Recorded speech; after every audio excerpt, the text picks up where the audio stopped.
Good morning students. आज हम BA part third year के जो फर्स्ट पेपर चलता है आधुनिक भारत का इतिहास उसकी बात करेंगे। उसका आपका फर्स्ट टॉपिक है पानीपत का तृतीय युद्ध। ठीक है, पानीपत का जो तृतीय युद्ध हुआ वो दो जनों के बीच में हुआ। एक था अहमद शाह अब्दाली और दूसरे थे मराठा। जो अहमद शाह अब्दाली था वो अफगानिस्तान का शासक था।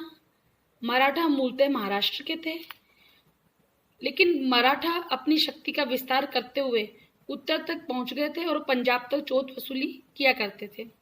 उधर अहमद शाह अब्दाली जो काबुल कंधार पे शासन करके अब भारत के जो सीमावर्ती राज्य थे उनको, जो सिंध है, आपका पंजाब है, कश्मीर है, इन पर अधिकार करना चाहता था और इन पर अधिकार के बाद वो दिल्ली की राजनीति में भी हस्तक्षेप करने लग गया था। तो हम देखते हैं कि ये इन दो प्रमुख प्रतिद्वंदियों में युद्ध हुआ और वो पानीपत का तृतीय युद्ध कहलाया। हम जब बात करते हैं इसकी भूमिका की, ठीक है, तो देखते हैं कि जो महत्वपूर्ण जो दो रीजन उभर के आते हैं वो ये हैं कि अहमद शाह अब्दाली का भारतीय राजनीति में प्रवेश और दूसरा मराठा सरदारों का दिल्ली की राजनीति में हस्तक्षेप। आपको पता है कि मुगल काल में जो भारत की जो क्या कहते हैं उसको, भारत की मुख्य जो राजनीति का केंद्र क्या था वो दिल्ली था, दिल्ली रहा। बाबर ने जिस मुगल साम्राज्य की स्थापना की, अकबर ने जिसको सींचा, जहांगीर और शाहजहां ने जिसको बढ़ाया, वो औरंगजेब के बाद निरंतर पतन के गर्त में जाता चला गया। और जैसे जैसे वहां का पतन हुआ, ये आपको पता है कि कोई भी जो राजनीतिक जो राजवंश होता है, जो राजतंत्र पर आधारित होता है, जब तक उसका जो राजा होता है वो एक शासक बलशाली होता है तब तो वो राज्य चलता रहता है।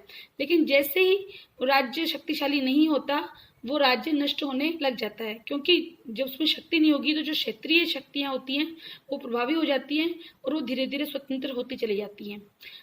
मुगल साम्राज्य के साथ भी यही हुआ। जैसे दिल्ली के अंदर मुगल औरंगजेब के जो उत्तराधिकारी थे वो जैसे जैसे निर्बल होते चले गए, उसका एक फर्क तो ये पड़ा कि जो दरबार था उसमें ही दलगत राजनीति होने लगी, उसमें गुटबंदियां होने लगी। और दूसरा प्रमुख ये था कि जो क्षेत्रीय राज्य थे, जैसे अवध स्वतंत्र हो गया, निजाम स्वतंत्र हो गया, रोहिल्ला करने लग गए, उधर राजपूत स्वतंत्र होने का प्रयास करने लगे। इस प्रकार अनेक क्षेत्रीय शक्तियां उभर के आई। उसी कड़ी में एक थे मराठा जो दक्षिण में थे। मराठा का मूल जो केंद्र था वो महाराष्ट्र था, लेकिन जैसे जैसे मराठाओं ने अपनी शक्ति का प्रयोग किया, बल प्रयोग किया, तो धीरे धीरे ये भी दिल्ली की राजनीति में प्रवेश करने लगे। दिल्ली के जो राजा थे या जो शासक थे मुगल बादशाह, उनको बनाना और किसका समर्थन करके किसी को हराना है, इन सब में मराठा सरदारों की महत्वपूर्ण भूमिका रही। तो हम देखते हैं कि इस प्रकार जो दिल्ली की जो राजनीति थी जो क्षीण हो गई थी, और उस क्षीणता को दूर करने के लिए किसमें संघर्ष हुआ? अहमद शाह अब्दाली और मराठा सरदारों के बीच में संघर्ष हुआ। ठीक है, अब हम बात करते हैं इसके कारणों की। जो इसका जो आपको पता है, जब कोई भी घटना होती है तो उसका एक होता है तात्कालिक कारण, बाकी होते हैं उसके मुख्य कारण। जो तात्कालिक कारण था वो क्या था? वो पंजाब में जो सूबेदार था, वो जो अब अहमद शाह अब्दाली ने पंजाब पर अधिकार करके अपने बेटे तैमूर खां को वहां का सूबेदार नियुक्त किया था, और मराठाओं ने वहां पहुंच के पंजाब में सूबेदार को वहां से हटा दिया और अपना अधिकार कर लिया। इससे अहमद शाह अब्दाली बहुत क्रुद्ध हो गया और दोनों में 14 जनवरी 1761 को क्या हुआ? पानीपत का तृतीय युद्ध। लेकिन जब हम इसको इतिहास में और गहराई से पढ़ते हैं इस घटना को, या हम किसी और जानकारी लेते हैं इस चीजों की, तो हम देखते हैं कि वो पंजाब के सूबेदारी की घटना मात्र से ही तृतीय युद्ध नहीं हुआ, अपितु इसके पीछे अनेक कारण थे जो अनेक वर्षों से चले आ रहे थे। हम उनको देखते हैं कि भारत में केंद्र की राजनीतिक शून्यता, दूसरा है दिल्ली पर प्रभाव जमाने के लिए परस्पर संघर्ष, अब्दाली की भारतीय राजनीति में रुचि, अब्दाली की सैन्य सफलताएं, उत्तर भारत की अस्थिर राजनीति, पंजाब में अफगान मराठा संघर्ष।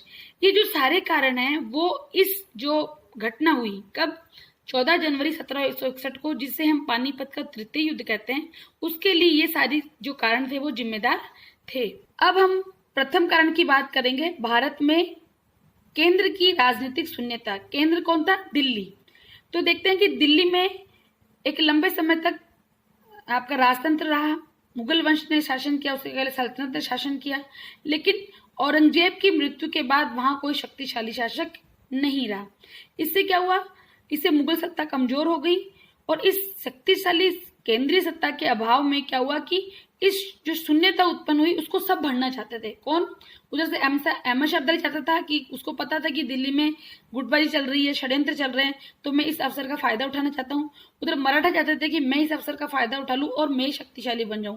तो ये जो राजनीतिक शून्यता उत्पन्न हुई थी, इसके कारण दोनों का परस्पर संघर्ष अवश्यंभावी हो गया था। अगला है आपका कारण, दिल्ली पर प्रभाव जमाने के लिए परस्पर संघर्ष। ये भी उसी से मिलता जुलता है कि दिल्ली, क्योंकि दिल्ली पूरे राज्य का केंद्र थी। उसके पहले क्योंकि जितने भी जो शासक वर्ग थे, जब जो छोटे छोटे राज्य थे वो दिल्ली को ही अपना सर्वे सर्वा मानते थे। जब वो शासक कमजोर भी होते गए, उसके बावजूद भी दिल्ली की गद्दी का एक अलग ही चार्म था। तो उस दिल्ली पर हर कोई शक्ति अपना प्रभाव जमाना चाहती थी और इसी प्रभाव जमाने के संघर्ष में किसका संघर्ष हुआ? आपके अहमद शाह अब्दाली और मराठों का। अगला आपका आता है अब्दाली की भारतीय राजनीति में रुचि। जो अहमद शाह अब्दाली था वो भारतीय राजनीति में काफी रुचि लेने लग गया था, क्योंकि 1752 में उसने मोइनुल मुल्क को पंजाब का सूबेदार नियुक्त किया, 1752 में। उसके बाद 1756 में उसने दिल्ली तक आक्रमण किया और आगरा, मथुरा, वृंदावन को भयंकर तरीके से लूटा। और जब लौटते जा रहा था तो जो रोहिल्ला सरदार था नजीब खां, उसको मीर बख्शी नियुक्त किया और अपने पुत्र तैमूर को पंजाब का सूबेदार नियुक्त कर दिया। पंजाब का उसका पहले ही अधिकार था। अब देखो आप, इससे क्या समझ में आता है कि धीरे धीरे वो भारतीय राज्यों पर क्या कर रहा था, अपना प्रभाव स्थापित करने की कोशिश कर रहा था। और जो मराठे थे वो नहीं चाहते थे कि भारतीय राज्य पे कोई बाहर का व्यक्ति आके शासन करे, इसलिए वो इस अब्दाली को भारतीय राजनीति से दूर करना चाहते थे। इसलिए उन दोनों का संघर्ष अवश्यंभावी हो गया था। इसके बाद अगली बात करते हैं अब्दाली की सैन्य सफलताएं।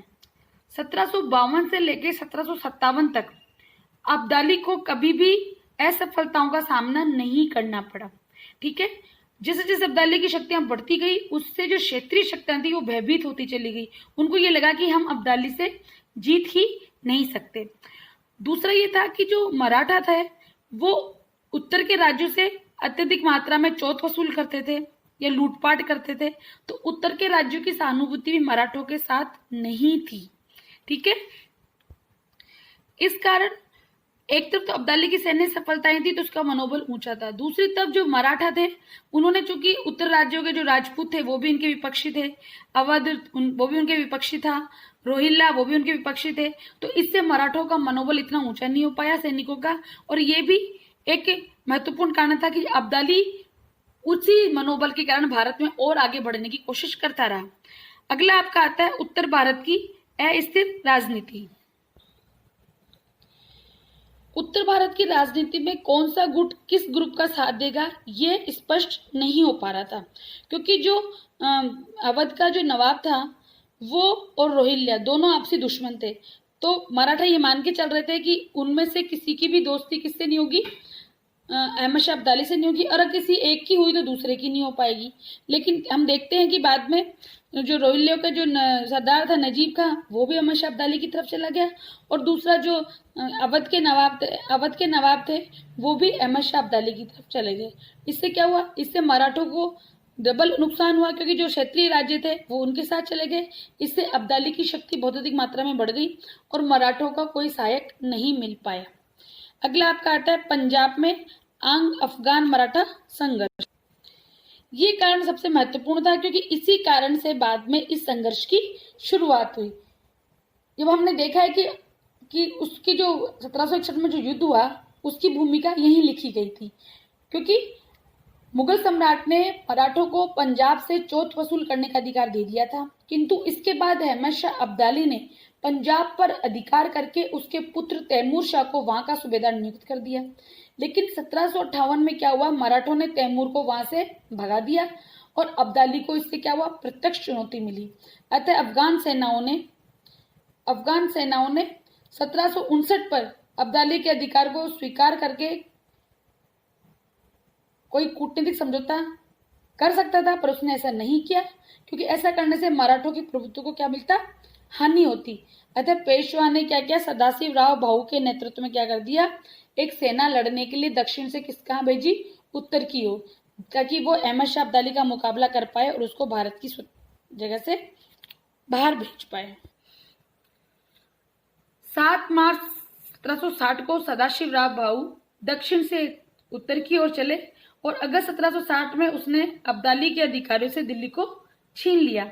अगस्त से अक्टूबर तक का समय भाऊ ने सिर्फ भोग विलास में खो दिया। इस बीच अहमद शाह अब्दाली ने मराठों से संधि वार्ता करनी चाहिए, लेकिन रोहिल्ला सरदार कौन था, नजीब खां, इसने ये वार्ता नहीं होने दी।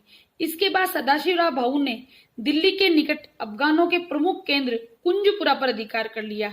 ये मुगलों की बड़ी सफलता थी, क्योंकि इससे मुगलों को बड़ी धन की प्राप्ति हुई। लेकिन इसके बाद क्या हुआ, इससे स्थिति तो सुधर गई, लेकिन यमुना को पार कर मराठों पर पीछे से आक्रमण की योजना किसने बनाई, अहमद शाह अब्दाली ने। और वो सेना सहित कहाँ पहुंचा, सोनीपत, और सोनीपत से पानीपत की ओर रवाना हो गया। ये समाचार किसको मिला, सदाशिव राव भाऊ को, और वो भी पानीपत पहुंच गए। 14 जनवरी 1761 को दोनों में घमासान युद्ध हुआ और इस युद्ध में प्रारंभ में मराठों ने अपना बहुत अधिक जौहर दिखाया, लेकिन उसके बाद क्या हुआ, उसके बाद उनकी सेना थक गई और जो अहमद शाह अब्दाली था उसने अपने 10,000 सैनिकों की एक सेना रिजर्व में रख रखी थी। तो जैसे ही थके हुए सैनिकों पर उसने अचानक उनसे आक्रमण करवाया और इससे क्या हुआ, इससे अफगान सैनिक जीते और मराठे क्या हो गए, मल्हारराव होलकर ने युद्ध में कोई विशेष भाग नहीं लिया और वहां से भाग भी गया। मराठों के अनेक प्रसिद्ध सेना नायक, जिनमें जसवंतराव पवार, तुकोजी सिंधिया, ये सब युद्ध में मारे गए। इब्राहिम गारदी जो तोपखाने के हेड थे, और जनकोजी सिंधिया, इनको घायलावस्था में बंदी बना लिया गया और हजारों मराठा सैनिकों को मार दिया गया और हजारों को बंदी बना लिया गया। ये इसमें जो निर्णायक विजय किसकी हुई, अहमद शाह अब्दाली की। तो हम देखते हैं कि जो 14 जनवरी 1761 को पानीपत का जो तृतीय युद्ध लड़ा गया, किसमें, अफगानों और मराठों में। इसमें मराठों की बहुत अधिक मात्रा में क्षति हुई और मराठे जो भारत की इस राजनीतिक शून्यता को भरने के लिए एक अमूल शक्ति बन सकते थे, वो नहीं बन पाए। और एक बार फिर भारत की जो उत्तरी राजनीति थी उसमें विदेशी हस्तक्षेप हुआ और इसका खामियाजा हम आगे इसके परिणामों में देखेंगे। जब हम इसके परिणामों की बात करते हैं तो सबसे महत्वपूर्ण आता है जन धन की भारी हानि। हम सब जानते हैं कि जब कोई भी युद्ध होता है तो उसमें जन की भी हानि होती है और धन की भी भारी हानि होती है, और उसमें चाहे वो विजय वाला पक्ष हो चाहे पराजित वाला पक्ष हो, दोनों को ये चीजें उठानी पड़ती है, ये हानि उठानी पड़ती है। तो उस काल में चूंकि हम देशी स्टाइल से जो वही संसाधन थे, तलवारों से लड़ते थे, बंदूकों से लड़ते थे, तो इस काल में जो मराठों की थी उनको पुण्य क्षति प्राप्त हुई और उनके अनगिनत सैनिक और गैर सैनिक मारे गए। इसके अलावा विश्वासराव, सदाशिवराव भाऊ और जसवंतराव पवार, तुकोजी सिंधिया, इब्राहिम गारदी आदि जो महत्वपूर्ण मराठा नायक थे, उनको भी मराठों को खोना पड़ा। और ये एक साथ इतने सारे लोग जो मर गए, इससे जो पेशवा थे बालाजी, वो भी, उनको भी बहुत अधिक सदमा लगा और 23 जून 1761 को उनकी भी आकस्मिक मृत्यु हो गई। तो हम देखते हैं कि जनधन की हानि हुई, इसमें हमने योग्य सेना नायकों की क्षति हुई और पेशवा को सदमा लगना एवं असामयिक मृत्यु। जो पेशवा की असामयिक मृत्यु हुई, ये भी मराठों के लिए बहुत अधिक क्या था, बहुत अधिक नुकसान पहुंचाने वाली चीज थी, क्योंकि अब मराठा सरदारों पर नियंत्रण रखने वाला कोई नहीं रहा और जो मराठा सरदार थे वो अपने अपने स्वार्थों में लिप्त होकर अनेक षड्यंत्र रचने लग गए और इन षड्यंत्रों का फायदा तीसरी शक्ति ने ही उठाया। आपसी फूट के कारण वो आगे अपनी उन्नति नहीं कर पाए, क्योंकि आप सबको पता है संगठन में ही शक्ति होती है, जब संगठन नहीं होता तो शक्ति नहीं होती। और संगठन कब होता है, जब उसका एक नेतृत्व करता होता है जो उस संगठन को बांध के चल सके। क्योंकि आपको पता है कि हर मनुष्य दूसरे से अलग होता है, उनमें विचारों की भिन्नता हो सकती है, लेकिन एक जो उनका जो नेतृत्व होता है उसमें वो शक्ति होती है कि वो उनको बांध करके ले सके। इसलिए, लेकिन ये क्या, पेशवा की जो हानि हुई, इससे क्या हुआ, मराठा कुछ समय के लिए शांत हो गए। अब हम आगे पॉइंट है मुगल साम्राज्य का अंत। इस संघर्ष ने जो मराठे और अफगान कर रहे थे, भारत में सर्वोच्च सत्ता को हस्तगत करने के लिए कर रहे थे। सर्वोच्च सत्ता कहाँ थी? दिल्ली में। लेकिन पानीपत ने जहां मराठा शक्ति को ही जबरदस्त धक्का पहुंचाया, वहीं उसने वो मुगल साम्राज्य जो अपने निर्बल उत्तराधिकारियों के बल पर लड़खड़ा रहा था, उसका भी उसने अंत कर दिया। और इसका फायदा क्या हुआ? अंग्रेजों का उदय। अंग्रेजों को इसका फायदा हुआ, क्योंकि भारत की प्रमुख शक्ति उस काल में क्या थी? मराठा। वो पराभव हो गया, पतन हो गया। और आपको पता है कि जिस समय मराठा संघर्ष चल रहा था या मराठे उत्थान कर रहे थे, उसमें दक्षिण में व्यापारी कंपनी जो थी, कौन? अंग्रेज।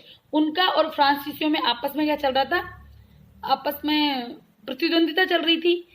उस समय वो व्यापारिक क्षेत्र में कर रहे थे। अब उनको रोकने वाले उस समय दक्षिण में मराठे ही थे, और जबकि मराठों का पतन हो गया तो इसमें किसको फायदा पहुंचा? अंग्रेजों को पहुंचा। और इससे आपको पता ही है कि जैसे जैसे मराठे पतन हुए, अंग्रेज धीरे धीरे पूरे देश में फैलते चले गए। और बाद में चूंकि 1761 तक तो कहीं कहाँ वो क्या कहते हैं उसको, छोटी सी शक्ति के रूप में थे, और बाद में भारत के सर्वेसर्वा बन गए थे। ठीक है, तो हम देखते हैं कि जो पानीपत का तृतीय युद्ध है, ये केवल मराठों का, इसमें ये नहीं कि इसमें मराठों की शक्ति की हानि हुई, अपितु इसका इतिहास में एक अलग ही महत्वपूर्ण परिणाम सिद्ध हुआ। और ये परिणाम भारत की राजनीति के लिए बड़ा दुष्प्रभावकारी था। और उसका जो हम देखते हैं, वो हमें 200 साल की जो हमने आज़ादी खोई है, हमने गुलामी सही है, उसका एक कहीं ना कहीं कारण इसमें ये भी सिद्ध होता है कि हमने, अगर उस समय हो सकता है कि मान लो मराठे जीत जाते और दिल्ली की राजनीति तक वो पहुंच जाते, तो हो सकता है हम मराठा भी धीरे धीरे चल के उस पूरे भारत को एक कर पाते, जो अन्य क्षेत्रीय शक्तियों में जिनका बंटवारा हो गया था। और क्षेत्रीय शक्तियों का बंटवारा हो गया था, इसीलिए जो विदेशी शासक थे या विदेशी शक्तियां थी, उनको हमारे भारत में आने का मौका मिला। नहीं तो उसके पहले जब हम मुगल काल की बात करते हैं, हम अकबर के काल की बात करते हैं, शाहजहां तक की बात करते हैं, तो उनकी जो विदेश नीति थी वो काबुल कंधार तक थी। वो लोग काबुल कंधार तक कवर करके जाते थे कि वहाँ उधर से कोई आक्रमणकारी नहीं आए। इधर से उन्होंने पूरे भारत को एक कर रखा था, तो किसी की हिम्मत नहीं थी कि वो धीरे धीरे यहाँ अपने पे आक्रमण करें। लेकिन अब क्या, क्षेत्रीय शक्तियां हो गई थी, सबके अपने अपने निजी हित थे, इसलिए वो मिलजुल कर कोई बड़ा मुकाबला करने में असमर्थ थे। और जैसे आपने अभी देखा है कि जब मराठों ने अहमद शाह अब्दाली को आक्रमण किया, तो सदाशिवराव भाऊ का नारा था कि हमें विदेशियों को भारत से या इस देश से अलग भगाना है। तो इनका ये नारा, ये से क्या हुआ कि जो क्षेत्रीय जो मुसलमान शासक थे, उन्होंने इनका मराठों का साथ नहीं दिया। और भारत के जो बाकी जो राज्य थे, जो राजपूत राज्य थे, वो भी इनकी लूटमार से खुश नहीं थे। इसके अलावा अवध का राज्य था, जो रोहिल्ला सरदार वो सब थे, उन्होंने किसका साथ दिया? अहमद शाह अब्दाली का साथ दिया। इस कारण भारत में जो पानीपत का तृतीय युद्ध था, उसमें मराठा पराजित हुए, उनकी बहुत अधिक मात्रा में भारी क्षति हुई।